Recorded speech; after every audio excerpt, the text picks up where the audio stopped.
A mí me gustaba mucho cuando vivía con mis abuelos porque tenía una tía que siempre nos ponía a leer cuentos o historias que teníamos en una librera pequeña. Mi abuelo nos ponía a contar estas historias, pero al ver esos libros surgió esta necesidad de poder escribirlos, cómo salía, dónde venían todas esas historias.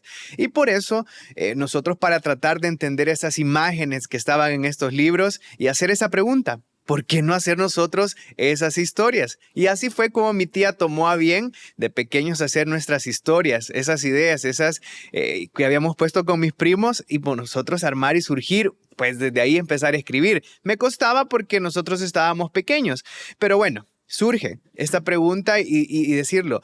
Cómo la escritura pueden ser más que palabras y entender que hoy en Creciendo Juntos podcast vamos a hablar sobre el desarrollo de la escritura infantil. Cómo ocurre, qué significa para los niños y de qué manera podemos acompañarlos en este camino. Hoy nos acompaña Karen Molina, especialista en lectoescritura del Ministerio de Educación. Ella se ha dedicado, pues, en su experiencia a comprender cómo los niños aprenden a leer y a escribir y cómo podemos acompañarlos en este proceso tan importante para su desarrollo. Así que hoy le damos la bienvenida a Karen. ¿Qué tal? ¿Cómo está? ¿Cómo se siente? Todo bien, Kevin. Aquí muy alegre de acompañarles en este podcast. Genial. Karen, algo que nosotros siempre tenemos desde pequeños es esta pregunta, incertidumbre, porque vemos los libros, nos cuentan cuentos, como a mí me pasaba, o historias, y vemos imágenes, pero surge siempre eso de dónde vienen las historias, de dónde vienen, porque la lectura como tal, saber escuchar, quizás pueda ser un inicio previo a la escritura. ¿Es así? Es así, Kevin. Definitivamente, para poder escribir, la antesala es la lectura. Uh-huh. Y por ello es tan importante que el proceso de aprender a leer y a escribir sea algo placentero, algo que los niños disfruten de hacer y con ello lograr estos lectores y escritores en el futuro alegres. Correcto. Alegres de tener esa experiencia con el lápiz, con el papel. Uh-huh. Y es algo que, pues de alguna manera puede iniciar o inicia en la familia. En mi caso, como lo dije, pues con mi abuelo, con mi tía, que nos incentivaban no solamente en el tema de la escritura como tal, sino que tenía ese tiempo de poder y que vio en ese momento, bueno, ya que tienen esa curiosidad por escribir, apoyarlo. Los primeros pasos o los primeros momentos para un niño es importante tener el apoyo dentro de la familia. Correcto, es decir, siempre los niños necesitan el apoyo de la familia para todo su desarrollo integral. Uh-huh. Y es importante que las familias comprendan que ahora hay nuevos estudios uh-huh. que evidencian cómo aprende a leer el cerebro y que tradicionalmente hemos venido aprendiendo a leer de maneras en que han sido, digamos, fáciles para la humanidad entender el código. Sin embargo, ahora pues hay estudios que evidencian cómo este cerebro de los seres humanos aprende esta habilidad, que es la lectura, y luego desarrolla también la otra, que es la escritura. De acuerdo. Por ende, estas dos habilidades se complementan mutuamente y la evidencia ahora cita, ¿verdad?, que el cerebro tiene dos rutas para aprender a leer, la ruta de las palabras y la ruta de los sonidos. Entonces, ahora la familia también poco a poco va a ir conociendo, por lo menos en nuestro país, con todos los esfuerzos que estamos haciendo, la familia va a ir comprendiendo estos cambios a medida van conociendo también los materiales con los que los niños tienen experiencias educativas. Así es. Y parte de por lo que Karen realmente nos da esa con seguridad y experiencia todo esto es porque ella justamente se ha especializado en lectoescritura. ¿Por qué surge esto, Karen? ¿A qué se debe que usted se quiso especializar en ello?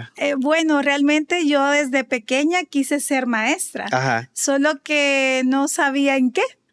Entonces, de pequeña recuerdo que mis juegos en el vecindario, en mi colonia, era tener a mis amigos del pasaje enseñándoles con un pedazo de cartón y yeso. Habían maestras, vecinas que me regalaban yeso y me decían, Karen va a ser maestra. Y yo pues desde los 5 años lo tenía claro. Ahí está. Sin embargo, pues la vida me llevó para la educación especial. Entonces, me he dedicado a la educación de niños con discapacidad, de jóvenes con discapacidad también, y sobre todo para enseñarles a leer. Y muchas cosas que he trabajado con esta población de niños también me ha ayudado para poder brindar ideas y otros tipos de acompañamiento en el proceso de lectoescritura para los niños que no tienen ninguna condición y dinamizarlo de una mejor manera. Y entonces así es como me he enfrentado a este mundo bellísimo de enseñar a leer y escribir. ¿Qué es lo que más ha sorprendido poder trabajar de cerca con los niños? Que usted diga, no me imaginé que fuese esto lo que trabajar con ellos así de cerca. Sí, realmente quizás lo que más me sorprende es que una persona cuando aprende a leer y a escribir se le abre el mundo. Ajá. Y entonces creo que es porque he tenido la experiencia con niños que les cuesta este proceso. Entonces, cuando a ellos les ha costado tanto y les ha demandado tanto y en ocasiones llegan como con desánimo, ¿verdad?, a la clase y que poco a poco ellos van transformando su práctica y se van dando cuenta que de otras maneras consiguen también esas metas, van teniendo una alegría. Así es. Entonces, eso realmente para mí es mi motor. Es como me dicen los niños, pasamos a otra letra, entonces, y ya puedo leer más palabras. Entonces, como que en algún momento quizás pensaron, quizás no lo logre, sí, porque los niños también tienen su propio soliloquio, ¿verdad? Y cuando los adultos le dicen, es que va lento, es que le cuesta, y no se le dan las herramientas, entonces ahí es cuando los niños también van escuchando ese mensaje. Así es. Pero realmente la magia es cuando comienzan a leer y cuando ya leen y se sienten lectores competentes, es una maravilla. Sí, creo que los niños son muy conscientes de sus procesos y a veces creo que es la familia y los docentes que debemos comprender que hay ritmos distintos y que también comprendamos que aprender a leer y escribir no es una habilidad con la que nacemos, sino que es una habilidad artificial.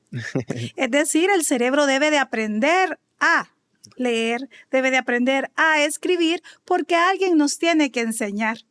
Entonces, no es que porque estemos en el contexto de la familia y de la casa o solo porque vayamos a la escuela y estar ahí vamos a aprender a leer. Sí. Nos tienen que enseñar y de una forma estructurada y ordenada. Algo que surge dentro de lo que comentaba es este proceso que pueden tener los niños y hay que decirlo. Puede llegar un momento de frustración. ¿Qué es lo que se recomienda para los padres o para los cuidadores en este punto? Porque puede llegar a pasar. Claro, toda experiencia nueva de aprender puede generar conflicto cognitivo, ¿verdad? O sea, estoy aprendiendo algo nuevo y no lo domino. Por ende, los niños pueden sentir ese proceso muy complejo. Sí. Entonces, es ahí cuando la familia deberá entender y comprender que es un proceso que se da de forma paulatina, lenta y también tiene progresión, va de menor a mayor. Y a veces creemos que en un año se aprende a leer y a escribir. Y realmente para aprender estas dos habilidades son 3 etapas. La etapa emergente, que comienza desde el vientre materno hasta aproximadamente los 6, 7 años. Luego viene la etapa inicial, que comprende desde los 6, 7 años hasta los 9 aproximadamente. O sea, estamos hablando de casi un tercer grado. Y la etapa consolidada, que es desde tercer grado en adelante. Y que es la más larga en la que todos todavía nos encontramos y seguimos aprendiendo reglas ortográficas, el uso del lenguaje, la manera de redactar. Entonces se imaginan este gran proceso y a veces queremos solo delimitarlo a los 6 o a los 7 años. Entonces como que hay que entender que van a haber procesos de escritura y todavía la escritura. Y hablemos de esto porque leer es una cosa y escribir es otra. Sí. Pero para poder escribir necesitamos leer. Es diferente totalmente cuando un niño solo transcribe o copia textos. Eso no es escribir. De acuerdo. Escribir es producir un texto porque me estoy comunicando. Entonces, cuando un niño nos dicen, por ejemplo, los docentes, fíjese que escribe todo y tiene una letra bien bonita, una letra maravillosa, pero no me lee nada. Entonces es porque obviamente no está escribiendo, sino que solo está copiando. Entonces ahí es que hay que entender que el proceso no es solo de 1 año o 2, sino que comprende desde el vientre materno hasta aproximadamente los 9 años, donde se hace todo el proceso de consolidación de la lectura y escritura. Es decir, a partir del 2º grado ya comienzan a haber producciones textuales más ricas, Sí. ¿verdad? Ya donde hay una redacción, una cohesión del texto, hay una planificación. Y estos niños pues se deleitan más escribiendo, se comunican, así es. Karen, podríamos decir que estas 3 etapas que usted menciona son parte del desarrollo de la escritura infantil. ¿Podríamos ver ese orden así? Totalmente. Bueno, desde la neurociencia y desde la ciencia de la lectura son 3 etapas en lectura y 3 etapas en escritura que se llaman igual. Okay. Emergente, inicial y consolidada. Súper. Son términos, fíjense que son bien importantes de reconocer porque como bien dice Karen, nosotros a veces como padres, cuidadores o tíos esperamos que en 1 año se pueda tener ese conocimiento cuando es un proceso que va desde el vientre de la madre, pero es un acompañamiento que se debe tener tanto de padres, cuidadores, y que tener la conciencia, creo yo, es lo importante. Y aquí viene mi pregunta. ¿Cómo nosotros podemos identificar a un niño cuando ya quiere empezar a agarrar un color, una crayola, no lo sé, para empezar a tratar de comunicarse a través de la escritura? Esa es una excelente pregunta porque a veces creemos que escribir es solo lo que te decía, ¿verdad? Copiar la letra y transcribirla. Pero para escribir suceden procesos anteriores importantes, que son a través de nuestro cuerpo, el movimiento corporal, el control de nuestro cuerpo, el control del movimiento motor grueso y luego el control del movimiento fino. El equilibrio, el control de la mano para trabajar, agarrar objetos cada vez más pequeños y llegar a la pinza, ¿verdad? La trípode. Es un proceso largo, no es un proceso que se da también en 1 año y se desarrolla en toda la parvularia. Entonces, nuestros niños, los primeros signos que muestran que quieren escribir, bueno, típicamente vemos en las paredes de las casas, ¿verdad? Cuando está esa etapa del garabateo y que ya tienen esa intención de querer comunicar a través de sus garabatos lo que están pensando. O dibujan y dicen, este es un elefante, este es un pato, o aquí dice mamá, ¿verdad? Cierto. Y son garabatos. Sí. Entonces, creo que la familia debe estar muy atenta a estos momentos cruciales, permitírselos. Me van a decir, uy, pero no nos pueden manchar la pared.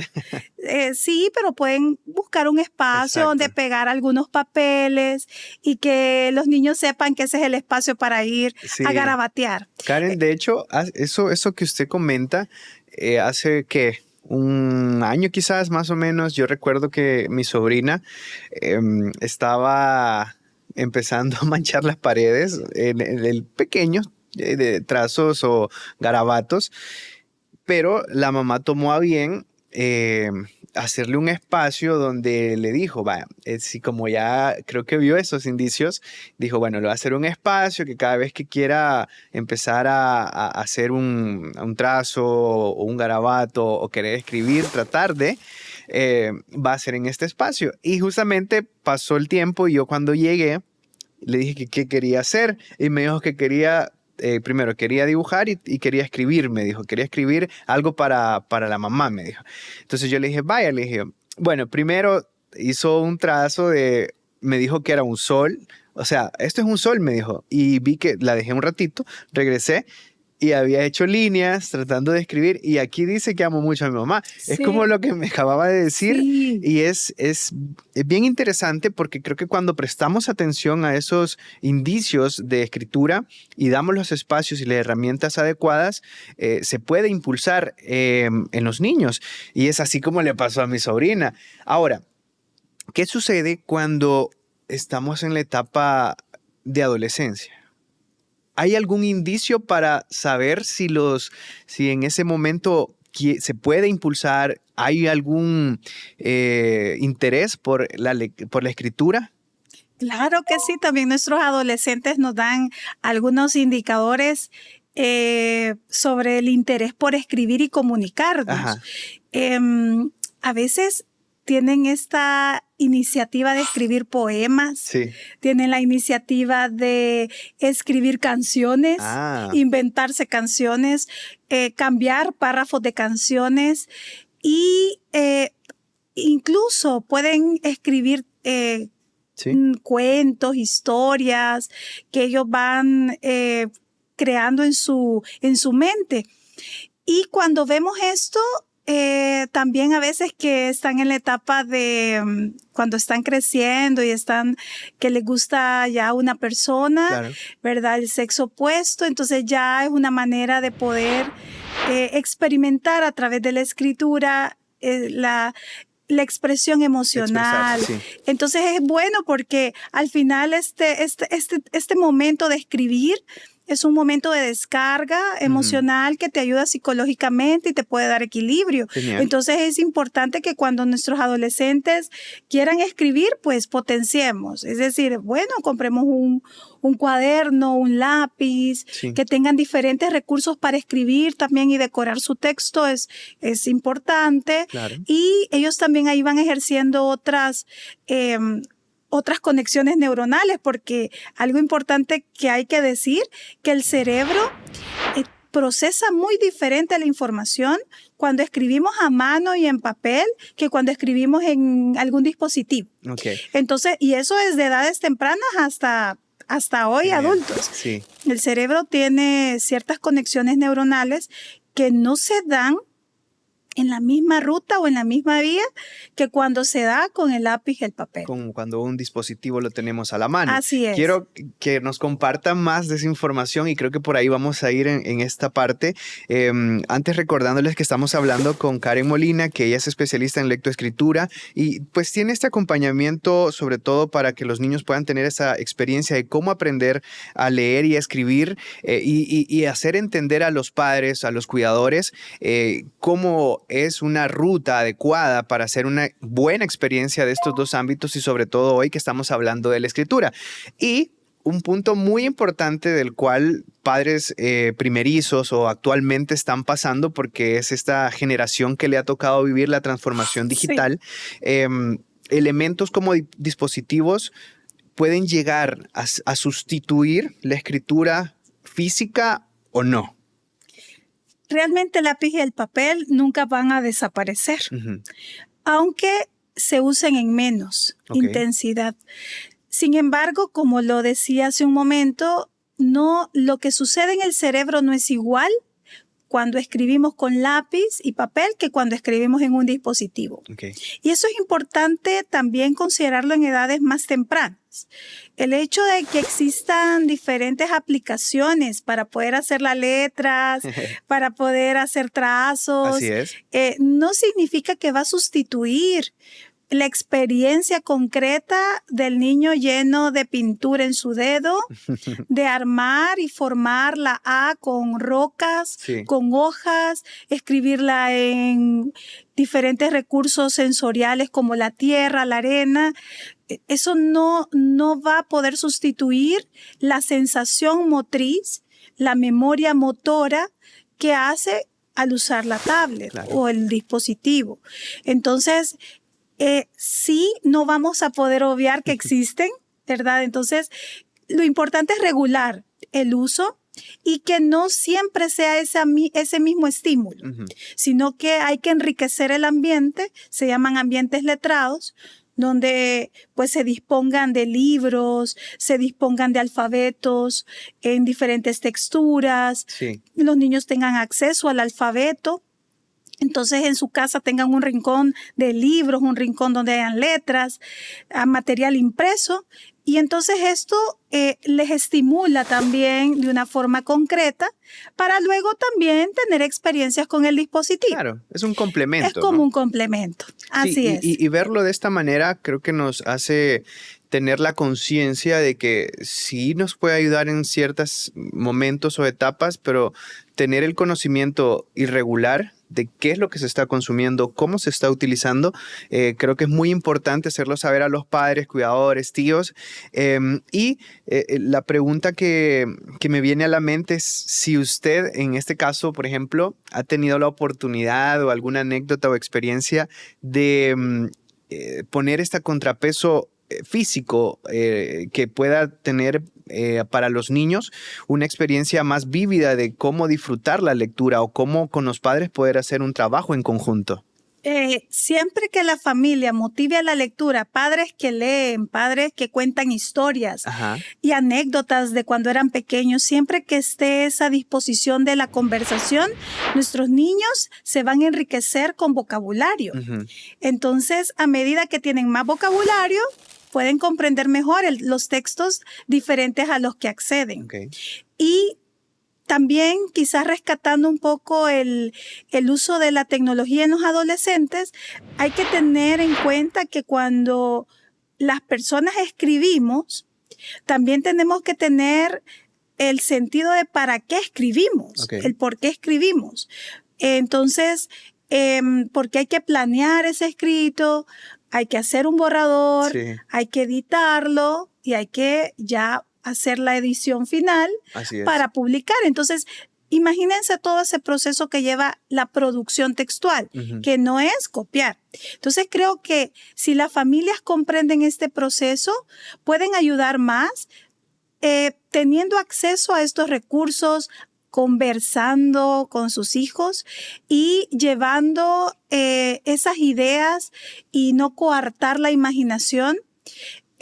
Porque también a veces sucede que como no tuvimos la experiencia nuestra culturalmente, creemos que la manera en cómo aprendimos a leer y escribir es la mejor manera en la cual mi hijo o mi estudiante va a aprender a leer y escribir. Y eso contrapesa a veces aún con los conocimientos de la ciencia. Y les comento que a veces el peso cultural prevalece inconscientemente en las aulas. Ajá. Es decir, yo enseño de la manera en que aprendí. Uh-huh. Así me enseñaron a mí, ¿no? Así me enseñaron a mí y fue efectivo porque leo. Uh-huh. Pero hay que ser conscientes que leyéramos mejor uh-huh. y fuéramos mejores escribiendo. Okay. Porque la ruta que ahora se ha descubierto te favorece aún más. De acuerdo. Entonces creo que eso también hay que considerarlo, porque a veces romper esas prácticas y transformarlas y enriquecerlas es el reto y el desafío, tanto para las familias como para los educadores. Y eso me gusta, el hecho de quizás tener la conciencia de que se tiene que transformar y puede ser que ocurra que haya algún tipo de resistencia, ¿no?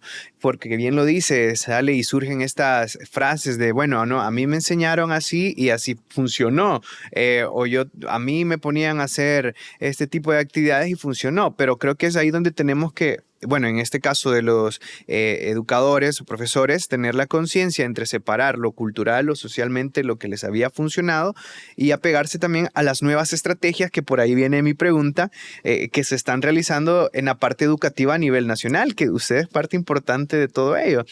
Sí. ¿Qué es lo que se está realizando actual? Bueno, que ya se ha venido trabajando y qué es lo que se está implementando como estrategia para impulsar la escritura y obviamente aquí va de la mano la lectura, ¿no?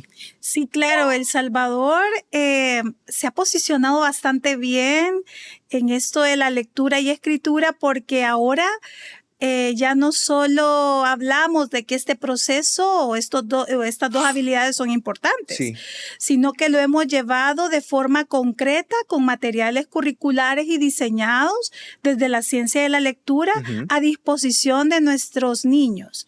Entonces, desde la parvularia hasta el 3er grado, nuestra niñez ya cuenta con recursos innovadores que prácticamente están sustentados en la ciencia de la lectura y tienen un proceso congruente para poder aprender a leer y escribir de una forma dinámica, de una manera fresca también, donde hacen muchas actividades y donde pues no se han dejado de lado las habilidades lingüísticas fundamentales que tienen que desarrollarse para leer y para escribir, porque los dos procesos van conjuntamente de la mano. Entonces, no podemos decir que tenemos buenos escritores cuando no tenemos buenos lectores. Entonces, nuestros materiales ahora están diseñados a través de una ruta de habilidades lingüísticas y también responden a un orden de aprendizaje de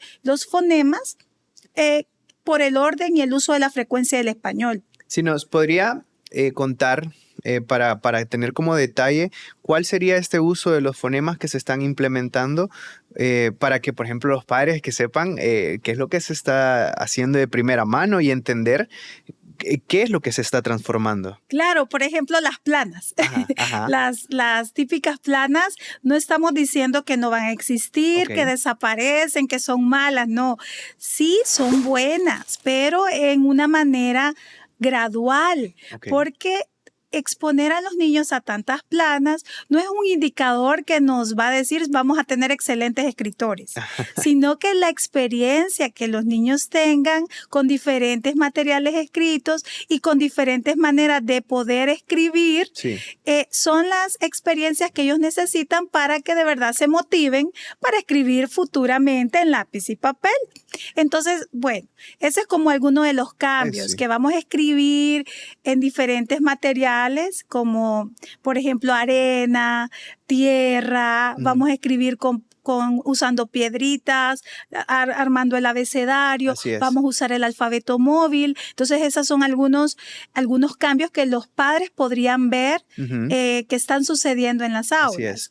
También el trabajo de la conciencia fonológica. Y esta palabra quizás nos suene raro a todos porque aprendimos silábicamente, ¿verdad? Aprendimos con materiales educativos que centraban su enseñanza en las sílabas.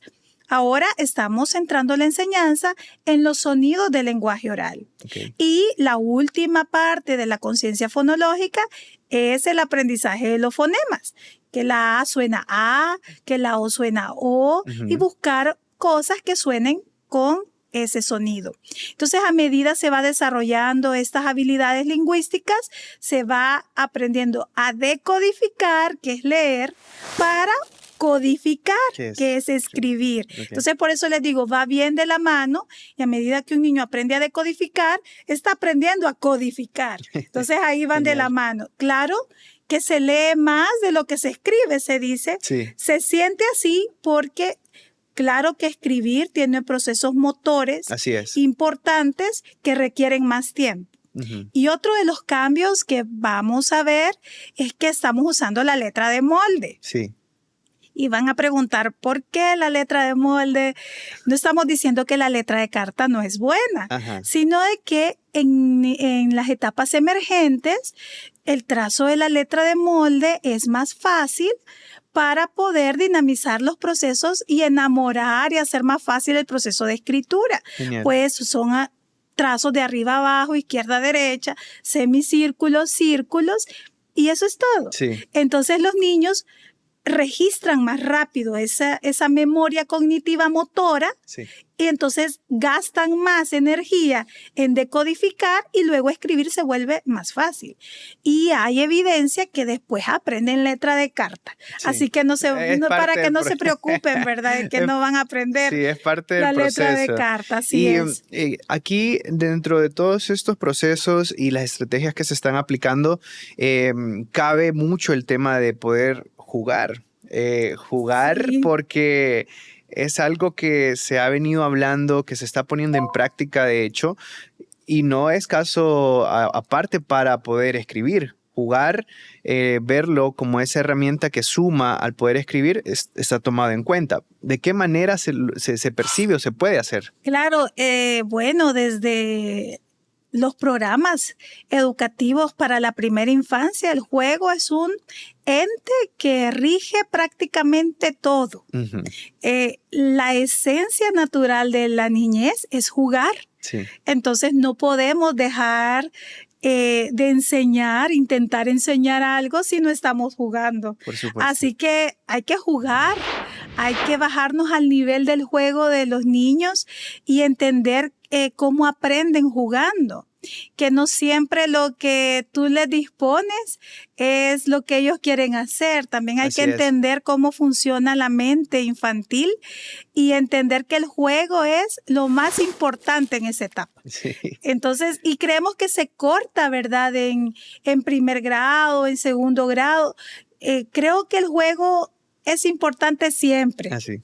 Y algo que me llama mucho la atención es que a veces podemos pensar en qué recursos o cuántos recursos necesito yo para poder implementar el hábito, bueno, de la lectura y implementar la escritura. Y justamente quiero que nos comparta qué recursos, y si ha tenido alguna experiencia con niños o con padres que les ha tocado hacer alguna actividad, y que los recursos pueden ser los que están en la casa, los que están a mano.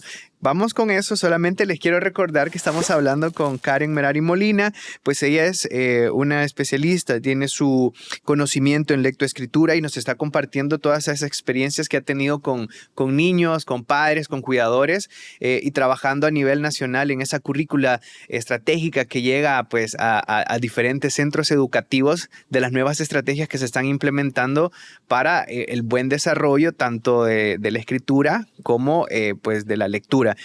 Y quedaba en eso. ¿Se necesitan muchos recursos para implementar la escritura? Pues Kevin, realmente a veces creemos que hay que ir a comprar el último alfabeto y que está en alguna tienda. Sí. Y la verdad es que no. Yo puedo contar una historia, una anécdota tan especial para mí que fue en la zona rural, Uh-huh. donde muchas madres que tienen sexto grado, quinto grado, algunas noveno, estaban dispuestas a aprender cómo estimular la lectura en la casa y la escritura. Y pues lógicamente allá los recursos que intentamos que se ocuparan eran los del ambiente. Claro. Así que tuvimos algunas sorpresas innovadoras, sobre todo cuando estaban echando las tortillas. Sí. Y les motivamos a crear las letras del abecedario con masa para que los niños comieran las letras. Genial. Y fue una experiencia muy linda porque los niños mandaban las fotos de los niños bien felices comiéndose la M, la P, la S y hablando de palabras que tuvieran esa letra. Entonces, Súper. algo tan sencillo en una hora del almuerzo, en un comal, con masa. Estaban haciendo una práctica de lectura y Así escritura porque estaban enseñando, en términos técnicos, eso es principio alfabético, Genial. pero ellas estaban enseñándole las letras Sí. a sus hijos. Entonces fue algo como bien, bien bonito. Otra cosa que hicieron era que había un sector donde había barro. Y pues no teníamos plastilina y fueron a conseguir el barro, hicieron sus pelotitas con barro y ya teníamos prácticamente barro para modelar las letras. Así que teníamos otro recurso del ambiente que no gastamos nada y ya estaba el barro. De ahí también tuvimos espacios con carbón y en el suelo, donde había pues espacio encementado o en ladrillos, escribían letras o su nombre. Genial. Fue bien bonito. Sí, es como disfrutar del momento de aprendizaje. Jugaron y aparte de todo eso estaban aprendiendo a tener estos recursos, estas herramientas accesibles, que eso es muy importante recalcar, pues porque al final de eso se trata, tener estos recursos que puedan abonar al desarrollo integral del niño y cómo poder ver qué es lo que está en mi contexto, qué es lo que acá el padre o el cuidador incluso se puede aplicar en las aulas, qué es lo que está en mi contexto que me puede ayudar a poder impulsarlos. Y por eso viene la pregunta de cómo cambia el niño cuando empieza a expresarse. ¿qué cambia? ¿Cómo se percibe realmente algún cambio? Totalmente, incluso cuando conversan en casa bastante, Ajá. hay cambios en su vocabulario y en las palabras que utiliza en la escuela, con sus amigos, con la maestra. Entonces eso cambia y sobre todo cuando nuestros niños escriben, hay cambios intelectuales. Sí. O sea, es decir, ese cerebro no es el mismo. El cerebro que escribe no es igual a un cerebro que no escribe. Okay. O sea, hay cambios radicales en la estructura neuronal de personas que escriben, de personas que redactan, de personas que crean. Entonces, es otro cerebro. Por ende, un cerebro que escribe, un cerebro que lee, por ende, se vuelve más inteligente. Sí. Entonces, hay que potenciar este intelecto, este capital cultural en nuestros niños. Y cuando hablo de conversar, que el vocabulario, como les decía, es la base de la comprensión lectora futura, hay que conversar de lo que hay en el ambiente, de lo que sucede en el cantón, de lo que sucede en la colonia, de lo que sucede en la escuela, y eso es vocabulario. Así es. Conversar, no perder esos espacios importantes de conversar, de las anécdotas cuando mi tío iba al río, cuando mi abuela iba a lavar a la poza, son tan importantes porque aprenden sobre peces, aprenden sobre cómo la lluvia cambia la corriente. Entonces, hay conversación que te está dando palabras, sí, y esas palabras luego se entienden en un texto y luego las puedes usar para escribir. Genial. Y eso es como nosotros podemos interpretar que hay diferentes formas para poder entender, que son dos partes importantes. Escuchamos porque nos está ayudando a entender el contexto, lo que está pasando, tanto puede ser en la escuela, con mis amigos, con la familia, y luego todo esto que este cúmulo de información, palabras que hemos tenido, lo vamos a llevar a lo escrito, porque es ahí donde en la escuela, en la familia, lo vamos a expresar, y es como esta herramienta de comunicación que hemos tenido, que es el poder escucharlo y después replicarlo con lo que escribimos, nos da esa conciencia. Y aquí es algo muy importante porque los padres son actores importantes en estos primeros años, en la primera infancia. Y surge por qué o qué consejos le daría a estos padres que a veces, pues no sé si no se toman el tiempo o quizás no le dan esa importancia de vida a la escritura. ¿Qué consejos le daría a estos padres? Bueno, en primer lugar, hay que conversar con nuestros niños, con nuestros hijos, porque tienen muchas cosas que decir y también muchas cosas que escuchar. Sí. Entonces, conversar es fundamental, desarrollar el lenguaje oral. Okay. Luego, propiciar espacios donde hayan libros, periódicos, revistas, porque tienen que entender que lo que hablamos también se escribe. Entonces, y pueden ver eso, que las palabras están escritas en otros formatos, sí. No solo en el celular, existen otras maneras también de ver las letras y las palabras. Leer cuentos, leerles mucho es una práctica que debe de estar presente siempre. También motivarles cuando vean esos cambios, que la escritura va a ser un proceso que se va a dar más lento y no asustarse de eso, sino que entender que se va a dar.